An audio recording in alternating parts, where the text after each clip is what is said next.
Ֆիրդուսի Շահնամե Նախերգանք Մարդու ծագման մասին Մարդը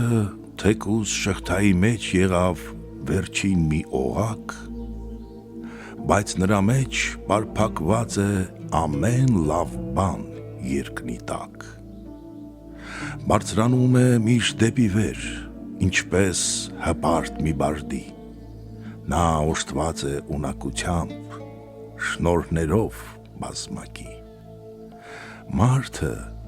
հոգու աղբյուրն է մեծ, կյանքի մտքի հենարան, համր ու խոսուն էակները ենթակա են միշտ նրան։ Ականջ արա խրատներիս ու խորամուխ եղիր արդ, ու հասկացիր, թե իսկապես ինչ է արդյոք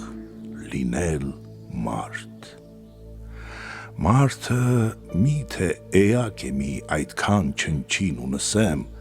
որ չես տեսնում դու նրա մեջ լավ հատկություն վսեմ։ Չէ որ մարդու մեջ է հյուսված կապը երկու աշխարհի,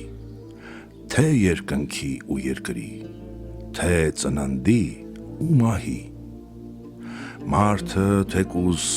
պատույտի մեջ եղավ վերջին մի օղակ, բայց Տերն է նա փառքի, բախտի Աստծու հզոր աչքի տակ։ Այս հայտնության մասին իրոք կա հնագույն ասացվածք, բայց գուշակել ով կարող է գաղտնիքները մշտածածկ։ Խորհիր, թե ինչ պիտի լինի քո ապագան ու ներկան, գտիր բարի նպատակի ազնիվ ճամփա իսկական։ Ով որ լուծի դժբախտության խառն հանգույցը այս կյանքի, խելքով